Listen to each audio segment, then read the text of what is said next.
Riwayat Orang Kudus 30 Mei, Santa Dibna.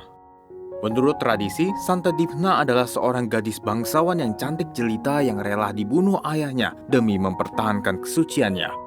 Ayahnya bernama Damon, seorang raja lokal di Irlandia yang masih kafir. Ibunya adalah seorang Katolik yang mengajari Dibna tentang ajaran iman dan tata cara hidup yang sesuai dengan iman Katolik. Ketika Dibna berusia 14 tahun, ia mengucapkan kaul kemurnian dan mempersembahkan dirinya kepada Kristus. Setahun kemudian, ibunya meninggal dunia. Ayahnya mengalami guncangan jiwa yang cukup parah karena kehilangan ibunya, lalu berkelana ke seluruh pelosok wilayah kekuasaannya untuk mencari wanita bangsawan yang mirip dengan istrinya untuk dinikahinya.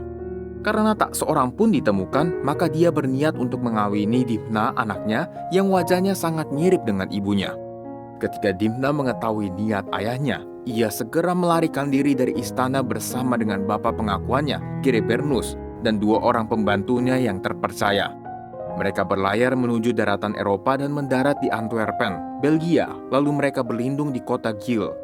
Salah satu tradisi mengatakan bahwa setelah menetap di Gil, Santa Dibna membangun sebuah rumah sakit untuk orang-orang miskin di situ.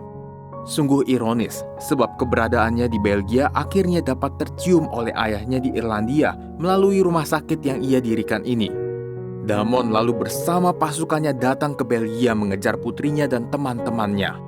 Ketika menemukan mereka, Damon memerintahkan untuk membunuh Pastor Gerebernus dan 2 orang pembantunya, lalu mencoba memaksa Dibna untuk kembali bersamanya ke Irlandia. Dibna dengan tegas menolak. Karena itu Damon lalu menghunus pedangnya dan memenggal kepala Dibna. Peristiwa ini terjadi pada tahun 620, tatkala Dibna baru berumur 15 tahun. Pada abad ke-13, makam keempat martir ini ditemukan kembali oleh warga Gil. Dikisahkan bahwa ketika warga memasuki gua, mereka menemukan tulang belulang Dibna dan Gerebernus telah secara ajaib dikebumikan di 2 batu sarkofagus. Pada salah satunya terdapat sebuah ubin merah dengan tulisan Dibna. Banyak mukjizat terjadi di Gil setelah relikwi keempat martir itu ditemukan. Mukjizat-mukjizat yang terjadi di kuburan Dibna menunjukkan kesucian dan kesalehan hidup Dibna. Sejumlah orang dengan penyakit epilepsi, penyakit jiwa, dan orang-orang yang kerasukan roh jahat disembuhkan setelah mengunjungi makam Santa Dibna. Sisa jenazah Santa Dibna kemudian dimasukkan ke dalam sebuah peti perak dan ditempatkan di gereja Gil yang dinamai Gereja Santa Dibna sesuai namanya. Sedangkan jenazah Santo Gerebernus dipindahkan ke Santen, Jerman.